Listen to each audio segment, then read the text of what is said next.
Okay. Welcome to Let's Not Sugarcoat It. Season 3 on relationship and communication. Woohoo! Woo! Yeah. So, for those who are new to this show, I am Bella and this is my husband Lee. Hello. And this season, we decided to do a little something different. We had two female co-hosts, and now we're going to bring in the male perspective because in this world, we're interacting with both male and female and everything in between. So I think having two voices, two perspectives, will enhance the questions and the nuggets and everything that you're going to get out of this show. Yes. Yeah. All about relationships, communication. So what I wanted to start with is to tell the listeners a little bit about why we are here as a couple. Because I mean, a few years ago, we almost weren't here. Yeah. We're coming up to 20 years of marriage together, and we almost didn't make it. We had a breakdown in our relationship. And that also translated into a breakdown in like our business and every other aspect of our life because of how we were communicating or not communicating Yeah. with each other.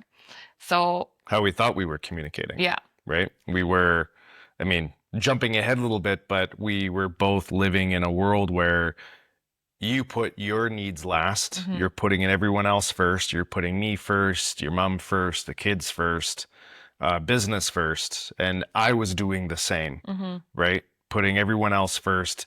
And it's that, like, I don't know, self-sacrificial kind of mindset. You feel like that's the way it's supposed to be, yeah, right? But then what ends up happening is then all of a sudden, your spouse says, well, hey, you're, never around, right? Because you're working away so much, or whatever other thing. And then all of a sudden that resentment builds and you're just like, well, what do you mean I'm selfish? I'm not selfish. I don't think of myself. I put everyone else first. yeah, Right. And that was a huge piece among a bunch of others, Yeah. right? That contributed to, the breakdown that we had. yeah, Because we weren't listening to each other. no. Right. And to what our needs were. That's right. Yeah, and on the outside, we looked like the power couple. We had our shit together, we had everything, the lifestyle, the children, everything. But slowly and surely, it started to deteriorate our connection. I felt very lonely and not heard, and you felt like you're doing absolutely everything, and I'm never happy. That's right. Yeah. That you didn't care. Yeah, Yeah. which was furthest from the truth because we were not actually speaking the things we needed from each other. Yeah. Well, and we We were never. just assuming. Yes, all assumptions. Like even what our own life goals were, career goals, even. Just because I was on a certain career path and working away, it naturally seemed like that is what I wanted to do Yeah. with my life. Mhm. And, although there was parts of the job that, from a leadership perspective, love, but I don't want to be away. But we never really got like crystal clear Yeah. on what is it that you want? What is it that I want in our professional lives, in our relationship, and, really get like an understanding of where we wanted to be, like where our goals are independent of each other, and then where are they interdependent, Yeah. right? We never did that, Yeah. but then we did. Yes. Yeah, that changed everything. I mean, really, we stopped dreaming at some point. Remember, we used to have like Yeah. our tub days, Yeah. our hot tub days. In the winter, we would jump into a bathtub and grab a glass of wine, and then we would dream. Somehow we lost that along the way. I don't even know when we stopped doing that, I don't either. and yeah, and then that took a toll because we stopped dreaming as a family, as Yeah. a couple, and as individuals. Yeah. We were just going through the motions. We fell into maintenance mode, Yeah. right? Oh, Like that sucked.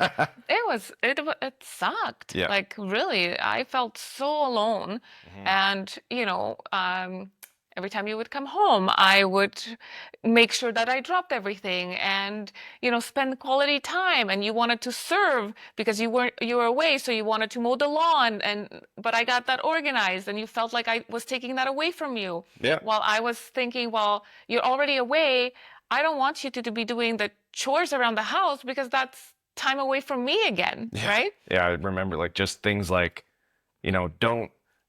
don't put the meat on the barbecue, Oh my gosh. right? Yes. Like don't start the barbecue without me because that's my thing and I love it. Mm-hmm. And you're thinking, I don't want him to be outside barbecuing when he's been gone all week. That's right. Right. So I just want to get it started because then the faster we get the meat on, the faster we can sit down and eat and the faster we can spend time together. Yeah. But for me, it was, you're not listening to me. You don't care what matters to me. Yeah. Right. But I never talked to you about it. Right. You never talked to me about your intentions. Yeah. And so in that information vacuum, Yeah. we get to make all that meaning making up. Yeah. Right. On our own. Mm-hmm. And normally it definitely does not result in a meaning making that serves connection That's right. in the relationship. Mm-hmm. And because we weren't having those conversations, the brain is very much wired to be thinking negative all the time, always looking for threats and how to protect yourself.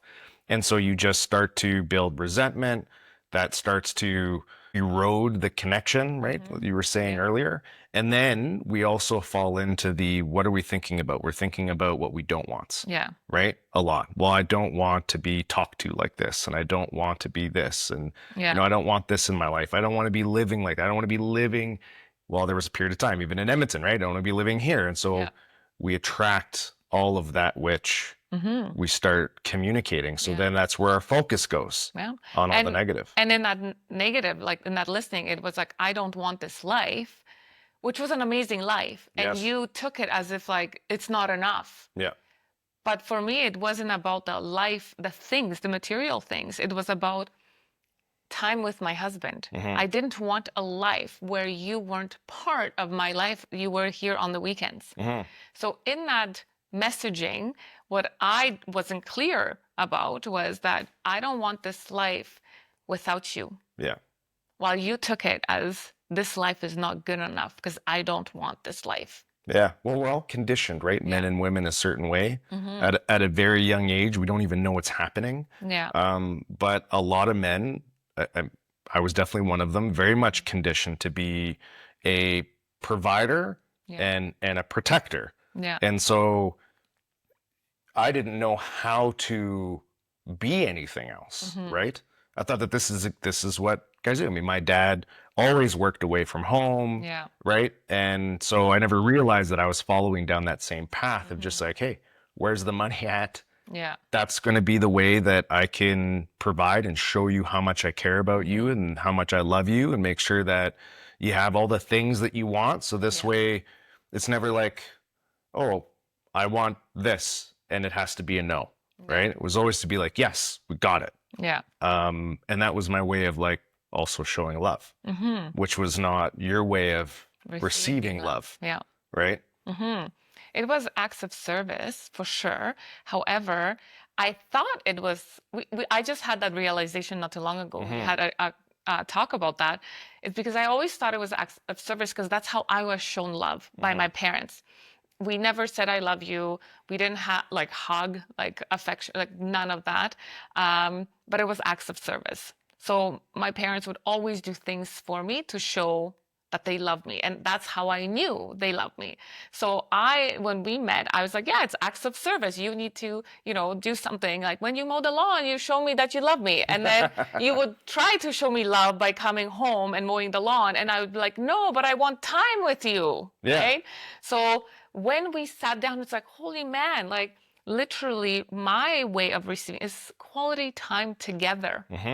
And you realize that actually you are way more of an affectionate person than what you kind of were, again, kind of conditioned to be. Yeah. Right? Because I didn't know how. Right? And your love language was physical touch. And because I wasn't there and at all. And still, well, and affirmations, right? And I wasn't there. Like in my Polish family, I feel like most Eastern Europeans, we don't show affection by being lovey-dovey. It was always like, don't kiss in public. No, like never. Like I barely saw my parents kiss. And when they did it, they felt awkward. Yeah. It was. Yeah. Even to this day, you know, hugging my mom, she even says, I don't know, like it's inside me. I just don't know how to say it, or she doesn't know how to show it. She shows it by cleaning the house and doing her laundry and picking up the kids. That's her way of showing love. Yeah. All those acts of service. Acts of service. It's just not how I receive love. No. So, you know, what huge part of what we've learned is one of the beginning of the path to overcoming a lot of this. But I think also a key path on even preventing these breakdowns from happening is getting to know yourself first. Yes. Because you can't figure out what it is you need from others and what you need from yourself until you work on that relationship that you have with yourself first and really start exploring, who am I? Yeah. Who am I really? Not who the world's told me I am, not who my parents have told me I am, not who my friends in school and my job. Society overall, right? It is. It's like it's like we put each other first and we never looked at what it is that we truly needed for ourselves. That's right. To know ourselves. Because we're so conditioned that to put our own needs first is selfish. Yeah. 100%. And if it wasn't for this breakdown, I don't know where we would actually be, because it really forced us to move into a space of self-discovery and coming home to ourselves and realizing where our blind spots are acknowledging our shadow parts, the shitty parts about ourselves, and then the amazing parts, what we're willing to sacrifice and where our boundaries are. That's right. Right? And we never had those conversations because you just float through life. You know, you get married and it's like, okay, and then the kids, like, it's never like I don't even know how we got here, to be honest, and survive. Yeah.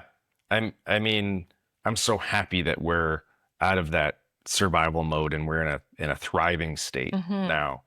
But the breakdown pushed us into a very uncomfortable space. And I think it's Malcolm Gladwell says, right, you need to step outside your comfort zone, right, to grow. That's where growth lives. Yeah. And so you have to get uncomfortable. I don't think you have to go to that level of discomfort. That's right. But that's where we ended up. Yes. And and so it shook us. Yes. It shook our family. Yep. But it also brought us closer. Yeah. Well, and it started with, for me, getting to that point where through all the blame that I was externalizing, right, including to you, and then all of a sudden, when there was no one left to blame, I still felt all the things that I felt. Yeah. Right? I still didn't feel like better. Like I thought I was going to be better when we were. Yeah. And that's not what happened. So then it was like, okay, I need to look in the mirror. And I have to look at myself. Yeah. And that's how you got to start with yourself and learn. Vulnerability is uncomfortable. Doing the work is so uncomfortable. I know I had to sit through a lot of pain and hurt, and look and see, like, I need to acknowledge, I need to feel these parts or I will not be whole, because we are all of it. We can't just pick and choose. That's right. We are all of it. And until you acknowledge that, there will be no growth. There's no room for expansion because you're not moving through everything. You're holding and constricting things that are supposed to be released. Yeah. I mean, that's a great, I think, observation, because it's not, I think a lot of the times when we think about discomfort, we think about just like situations, right? Like, again, like discomfort is coming from the external, but there's an internal discomfort. I mean, you could probably all summarize it as it's all internal, right? Mm-hmm. But you can't just focus on the good feelings. Yeah. You gotta work through the uncomfortable stuff. Mm-hmm. I think that's a huge reason why people tend to perpetuate the same breakdowns, because when they happen, they get into a panic to try and find the fastest way out. Yeah. Right. And, sometimes, well, always the fastest way out is some form of distraction. Yeah. Right. Healthy or unhealthy. Mm-hmm. But it takes a lot of work and courage to put time aside and just sit Mm-hmm. in that really uncomfortable mess Yeah. and not put a timeline on it, not put a timer, Yeah. and just go through that process, Mm-hmm. right? And reflect. And sometimes it's not even reflecting, it's just, why am I feeling this way? What is it about myself? What is it about who I have believed myself to be? Not the great parts that I like to tell everybody, Mm-hmm. but the really crappy parts that I try to like keep under the rug, Mm-hmm. right? Yeah. So it still continues. Like the work never stops. No, that's right. The work never stops, but growth continues. Mm-hmm. When you stop doing the work, you stop growing. 1000%. And I just want to, put into perspective that growth and work doesn't always have to be painful. You don't always have to go into the dark spots. Correct. You also need to work on manifesting and speaking into the existence the things that you want. Mm-hmm. Because changing that, that was my biggest shift, right? Was not being able, switching my language. That Right. was my work, Yeah. right? I don't want to be here. I don't want this life. I don't want. Well, maybe if I was clear about what I did want, Yeah. the universe and us, we would work together. And that's what made us this past year and a half ago, put together a mission vision Yes. for us as a family, us in business, Yeah. and us individually. That's right. Yeah. Because when you get clear on the things that you want, That's right. oh man, things just Start moving. and Shifting. shifting. Yeah. The conversations you're having, the people that are coming in and leaving your life, the opportunities. And then because you're so clear, then you choose what to say yes and what to say no to. Which is also huge, right? Because sometimes we can fall into a place where we feel like we have to say yes, Yeah. right, to each other and other people because we don't want to upset, we don't want to disappoint. But then we end up taking on so much that we don't fulfill, right, those things that we said we were going to, which then ends up causing the disappointment that we didn't want to cause in the first place. And then without that communication, if you just shift to no, well, why is it a no? Yeah. Do you not care about me? Do you not love what I want? You don't share what I want? All those things. But when you're really clear with each other, right, on what I want, what you want, what we want, then all of a sudden it's like, hey, I don't think this is right right now for me or for you because it's not aligned with our vision, right? And then it becomes such easier conversation because then it's like, oh, it's not aligned. You're right. This is a no, or this is a not right now. Yeah. Or it can be, okay, but you know what? Things have changed. We created this map 6 months ago, and a lot changes in 6 months. And so now it's time to revisit that plan and be like, well, something came up that let's actually pivot. is more aligned.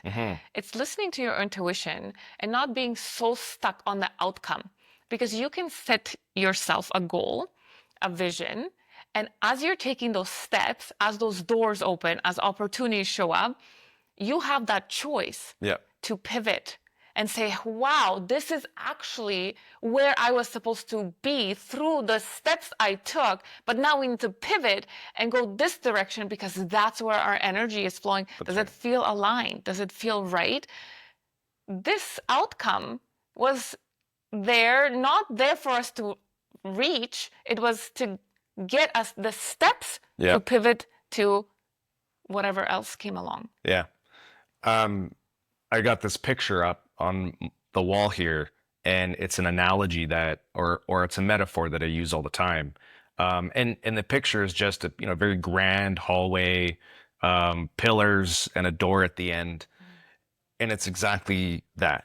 Is all you see is that one door, and you got to start moving in that direction. That's your vision. That's the clarity of the goal that we set at the beginning of the year. But then as you're walking down towards that door, you start to realize that between all those pillars, you didn't see it before, but then you start to see, oh, there's a door there. Yeah. Oh, and there's a door over here. And maybe as you go down and you start to see those other doors, you go, oh, you know what? No, I'm not interested in that. No, oh, that one's interesting. I didn't know that. I didn't know that opportunity That's right. existed. Because you don't know what you don't know until you right. take the steps. That's right. That's the key, is you don't know what you don't know. Yeah. A lot of people get stuck. Oh, I want to do this in 5 years. I'm going to do this. And they never take the steps because they give themselves timelines that are out of reach. And they never take the steps because they have time. Yeah. Yeah. But like you said, when you have that vision mission and you start taking those steps, not being attached to the outcome is key to growing your business, Yeah. success in relationships, and in life. Yeah. And when we are able to shift our communication with each other from a win-lose or lose-win, right? Because sometimes that's what it feels like. It's like, Yeah. well, in order for you to get what you want in life, right, I have to give up what I want, Yeah. right? And then all of a sudden, again, that that resentment and everything happens. But then also at some point, even if it's like, I love this person, and so I'm willing to give up my wants and needs, that will only get you so far. That's right. It's not sustainable because it taps your well, Yeah. right? And you need to be filling up your own bucket too. And then, so these conversations, this clarity gets us on conversations that are win-win, Yeah. right? Playing on the same team, on the same court. That's right. Not playing against each other. Yeah. And that's in business, and like whether you're running teams or whether you're running your team at home. Yeah. Right? It's like, if I'm winning, you're winning. If you're losing, I'm losing. Yeah. And when we come with that mentality, Yeah. we shift our communication, our tactics, and whatever we need to get done because we're in this win-win mindset. Yeah. It's not me against you, like you said, right? It is us together. Yeah. And changing the perspective from, if I have an idea on how to do something or what to do, right, a direction to take, and you have input on that. Let's say it's like, well, I see maybe an issue with that. Yeah. Instead of that all of a sudden being oh, well, you just don't like my idea, or you think that I'm not, smart enough, or whatever it is, it's holding a new perspective where it's like, well, no, wait a minute, you're a pretty smart cookie, right? Well, thank you, mister. And so what are the chances that because you are a separate human being with separate experiences and also very intelligent, it's like, well, maybe you see something that I don't. And because we're on the same team and we've had these conversations on where we want to go, then it's like, okay, well, let's listen to that input because, maybe I did miss something. Yeah. Right. It's like in leadership, when you're in a leadership role and you know everything as the best and, you're the leader, right? That mentality, but you have a whole team. That's right. And you're not taking any of their inputs, then why run a team? If you know it all, then right? It's almost like building a team just so you can feel smart every day. Yeah. Right. But as we know the saying, it's if you find yourself in a room and you're the smartest person in that room, you need to change rooms. Right. Absolutely. Right? Because we always need to be learning, and we always need to be evolving. There's always someone who's going to be smarter, faster, greater, whatever. And if we're not open to those opportunities, because we hold on, sometimes, people stunt their growth and growth in business because they're holding on so desperately to what they have. They don't see where they're lacking and where they're stunting their growth. And so It is. It's having that mindset. It having a coach. Like we have coaches, we have Yes. therapists. Yeah. We surround ourselves with people who know more than us to get us to the next level of where we want to go. Yeah. Well, because there's so much at play in our bloody brain that we are so unaware of that we need those people, Yeah. right? To be able to coach us and point out those blind spots. I mean, when you're talking about people who just like almost like sabotage themselves or just like stop growth, it's like that's an actual like psychological effect, right? I may get the term wrong, but I think it's like Dunning-Kruger effect, where usually when you're learning something new, the learning curve becomes pretty fast. You become fairly competent in a short period of time, but you don't hit mastery, Yeah. right? And so you get to the top of like the small mountain, and then you realize that to get to mastery, you actually need to start sucking again. Yeah.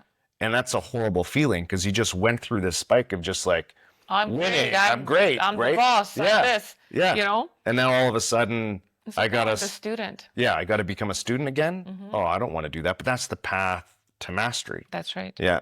But all too many people get, Caught up in that, you Yeah. know, I'm the best, I'm here, and they don't expand, they don't grow, they don't listen. Yeah. They hold on. So that's kind of what we do too with, you know, the people we work with. yes. In leadership, corporations and individuals, Yeah. is really help them to see where they're stuck Hmm. and why they're stuck. It's like being a fish in water, right? Yeah. Sometimes you don't like, fish doesn't know that it's in water until you pull the fish out, Yeah. right? And so it's the same thing in any type of culture, Yeah. right? In whether it's family culture, business culture, when you start getting up against the wall with a perpetuating problem, it's usually because what's worked for you, Yeah. your strengths, the ways that you know how to win, are now no longer working. That's right. But you don't see it for yourself. You don't see how those are now becoming a liability. And when you bring someone out from a third party who has the ways to be able to apply certain tools and methodologies and ask the right questions to kind of pull that information out, then you can start to shift things, right? Yeah. And help bring that awareness to the out of the water. That's right. Yeah. Yeah. And it's so important to always have tools in your belt Yes. so you can pull them out. But we don't know. It's like you said, education, learning curve. And once you get to that one top level, that's one tool you put in your belt. Now you have to work for the other because one tool ain't going to fix all the problems. No, that's right. You need multiple. Yep. So when you come in that growth mindset and are willing to take on challenges and get uncomfortable with not knowing or exploring things that, you know, might feel a bit ick, Yep. that's another tool in your tool belt Yep. to get you through another situation much faster, much quicker, and you know your resilience and you know you can get through it, Yeah. right? Yeah. In a healthy, positive way. That's right. Yeah.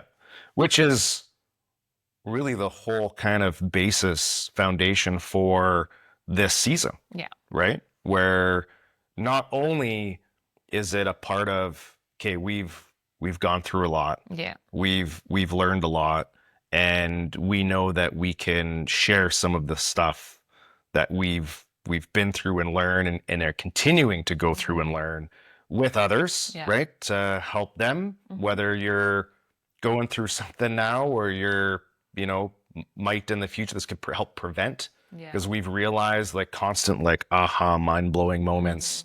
Some of it's like palm in the forehead moments. So how did I not know this Yeah. before?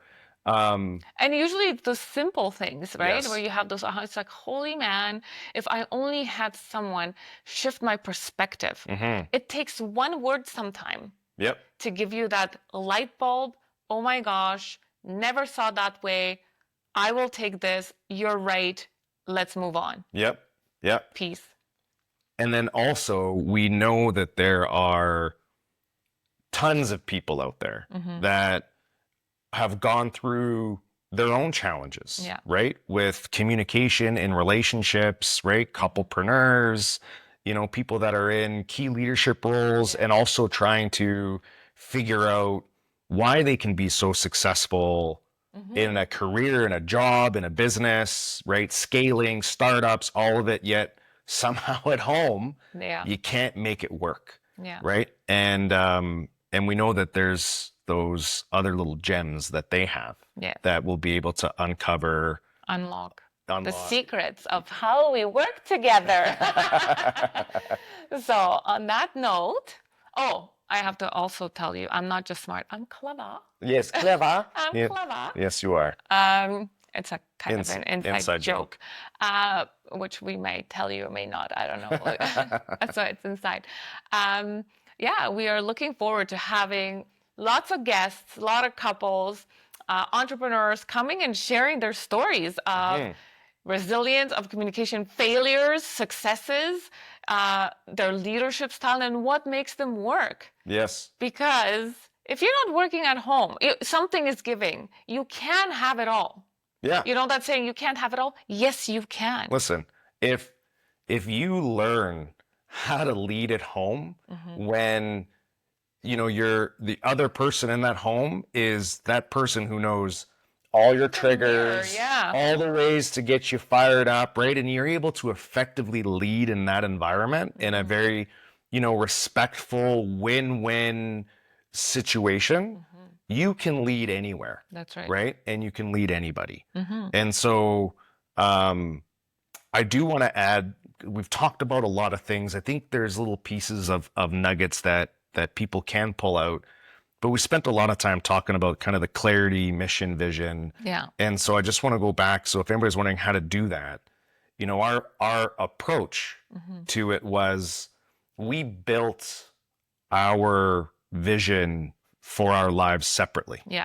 Right? So you wrote down a bunch of stuff, Yeah. right? Took the time to reflect. This wasn't like a 1 hour exercise. No, we took like a week or so. Yeah.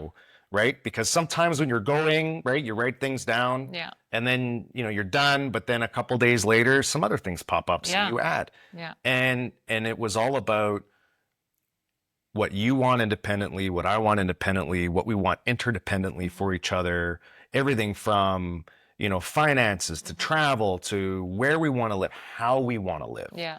Right? And then we sat down and we shared that with each other. Yeah. Right? To look for where are things common, right? With what you want and what I want, right? What are the common things we want for each other? And what that does is allows us to not only find alignment, right? But then also get agreement on where we can support each other. Yeah.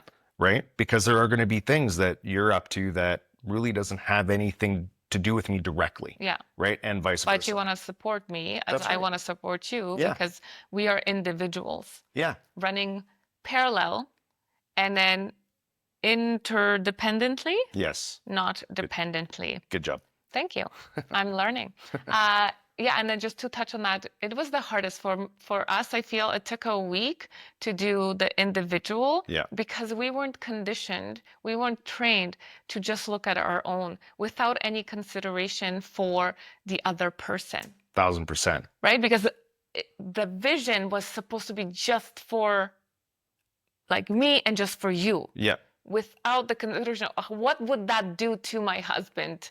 Yeah. Career, the children, yeah. And then you start to feel guilty. Then you feel, yes. Right. So that's a process. That's what you, we worked and moved through some things because that's when you tune into yourself and what your dreams and aspirations are as a human being, an individual human being. And then when you share them, how can we, support each other in getting those dreams and aspirations out? Yeah. And maybe for some people, this isn't much of a challenge, but I think especially when you've fallen out of practice with dreaming, the idea of trying to create big, hairy, audacious goals, right? Like not the ones that are like, this is a stretch. No, this is like almost feels impossible. Yeah. Right? But this would be a freaking big deal if I did it, and it should make you feel uncomfortable. Yeah. Like really uncomfortable. I had some of those. I was just like, I want to be on, stages with, tens of thousands of people, and I want to be, I want our academy to be like world renowned. And there's parts of that that are like a little uncomfortable Yeah. to try and, imagine that is something you can create and build and achieve. And that's the imposter syndrome. That's right. And that's where you need to look at, why do you feel that way? Why do you, because if you don't believe it, you ain't gonna achieve it. That's Let's right. just say it like that, right? That's not because you're sugarcoating. limited to what you believe you're capable of. Yeah.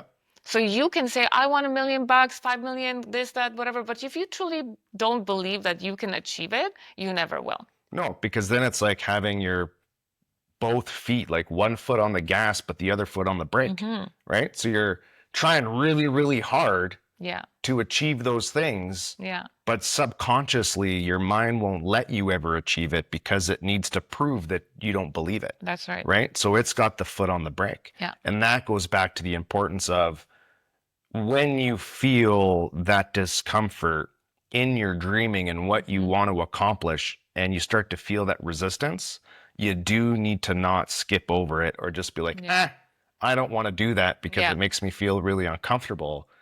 You got to sit with it to be like, hey, why do I feel this way about trying to, what does it mean? Yeah. And then figure that out, because otherwise, that belief that will always have a hold of you. And the part of doing the work, as we talk about, is flipping the script so that you have a hold of those beliefs, right? And then you're actually in the driver's seat. Yeah.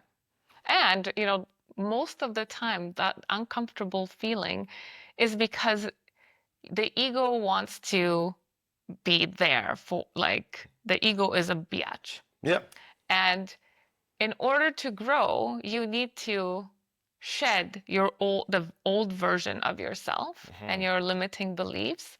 And because it's an uncomfortable place to be in, we do tend to protect. Well, yeah, because it's, our ego is, it's that whole sense of identity. Yeah. Right. And, like, who am I? Right. And so it's your identity is your sense of self in the world. It's how you feel you contribute and be contributed to. It's how you fit in. And if there's parts of you that are no longer serving you and you have to get rid of them. Yeah. Well, if I'm not these things anymore, then who am I? Yeah. And it doesn't feel uncomfortable when you say it, but when you're actually going through that process, it's a fear-based thing, right? Yeah. Because now there's a whole bunch of uncertainty and unpredictability where, while maybe this new person that I'm trying to become ends up not as good as where I've been, which is typically not the case, right? But that's always the fear. That's always the ego, that's what we think is, the truth, right? It's like, well, I'm comfortable here. Yeah. So why change? I'm comfortable. I don't need, and then you start sabotaging your dreams. I don't actually need that. That's for those people. And then you start in that mindset of, instead of learning from them, blaming them for their success. Oh, yeah. The beauty of sitting down and figuring out who you truly are. Like, when you sit with that question, who am I? Admitting to yourself all the lies you've been telling yourself about the person that you supposedly are sucks. But when you get real, you're like, shit, this is me, all of it. Yeah. And I'm not here or where I want to be because I'm sabotaging, I'm limiting myself. And I can be whoever damn I want to be. And that's the beauty. It's within us to shed everything and start over, because you declare who you are, you declare where you want to go. The power is within you. We always look on the outside for someone to fix us, the experts at this, tell me what to do. No, you already know what to do. When you sit and you look at yourself, you know what you need to do. Yeah. The habits that you need to drop, the things you need to do. Yeah. Like, you already know. Yeah. You're just not doing them. And that's why you're not where you're supposed to be. Yeah. It's like being lost at sea on a boat, right? So you're trying to figure out how to get to where you're going in life. And we're so focused on, okay, I need all the tools. I need the map. Yeah. I need the compass. I need the telescope. Yeah. Right? I need all the tools that are going to Yeah. get me to where I want to go. And you do need those things, Yeah. but they're fairly useless if you don't know where you are. Yeah. Right? Because then you don't know what direction to take. Yeah. And so finding out where you are, even if where you are is a long ways away Yeah. from where you want to be, and it means that you got to do a lot of hard work, Mm-hmm. and you got to go to places, Mm-hmm. right, that you don't want to go to, Yeah. right, because you got to, face certain beliefs, maybe certain traumas, whatever it is. It's easier to just pretend, Yeah. like you said, and kind of tell ourselves lives that I'm good enough, Yeah. right? I'm good. I'm Yeah. good. Yeah, I'm This is fine. fine. I'm Right? fine. That's Yeah. famous. I'm fine. Are Yeah. you good? Yeah, I'm fine. But are you really? Mm. Like, truly, if you sit and look and shed and realize this is where I'm at, it's not usually where you want to be, No. right? That's why we have dreams. That's why you have vision boards and stuff like that. But the vision board, you can't take the steps to Yeah. where you need to go if, like you said, you don't know where you are. That's right. And quickly go back to the point about maintaining positivity, right? Not naivety, Yeah. right? But being positive, Yeah. where even if you've got a long ways to go, like being positive about the fact that it's okay, I'm aware of these things now Yeah. that suck, Yeah. right? That I need to change. And as you start making progress, the path to a result, to a goal, is filled with hundreds, if not thousands, of accomplishments along the way. Yeah. Right? All those little wins. And so I was not very good in the past of acknowledging the little wins, right? The accomplishments along the way. Because we look at why we're not good enough. That's right. Yeah. And then collect all that evidence. Yeah, what evidence are you collecting? It's like going online and clicking on a topic with your bias. So if it's a negative bias, you're gonna find all the things on Why it can't happen, why it's wrong. Yeah. And then, but if you switch the script Yeah. and look for the things why they can happen, you will find all the evidence out there for why this will work. Yeah. Yeah. So it's that, mindset is again shifting and going, okay, thank you, Linda, in my head. But today I'm choosing to take, let's say, the failures, because a lot of people feel fear of failure. Take that failure and turn it. It's not a failure, it's a lesson. What did I learn? What did I learn? What can I do different? Yes. And which path then you go, because this is not working, and those are the things that you would need to succeed. Without the failure, there's no success. That's right. Because people, inventions, It's an experiment. It's an experiment. How many times do people need to fail to get it right? Yeah. In anything. Yeah. Nobody ever gets it right the first time. Rarely. Right? I mean, no, you're like, what we see is like, even when it's like, oh, there's the unicorn, right? Companies. Yeah. They got it right the first time and became billionaires. But then there's lessons along you don't see all the little trial and errors along the way. Along the ways. It's like science. Sometimes, you're doing tests for one thing, and then you're like, holy shit, this pill or this whatever actually is working for this. So we pivot. Yeah. Right? And it's, again, so I'm tying that back to that vision and mission. Yes, you have your vision, your mission, and you start taking the steps. But hey, the science says this is actually good for this. Yeah. So let's go this way. Yeah. Because going forward is not going to take us where we need to go. That's right. Yeah. Opportunities are endless when you live in a world of possibility. That's right. Right? And that's where you take a look at your vision, your goals.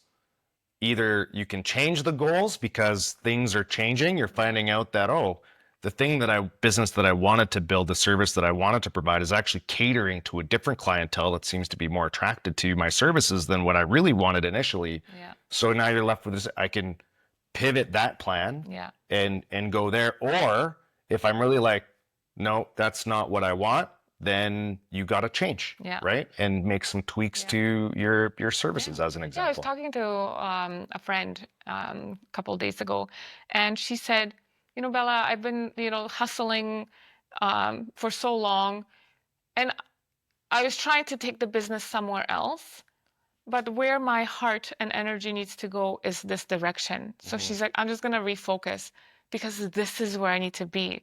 Because when you follow that intuition, follow that light, I'm going to say, things come much easier. Yes. Because Well, you show up a different way, yes. right? Yeah, because your energy, Mm-hmm. right? And what you want, there's an alignment there. Yeah, And you're operating at a higher frequency, yes. vibration, and because you're in that frequency, high frequency, people feel that.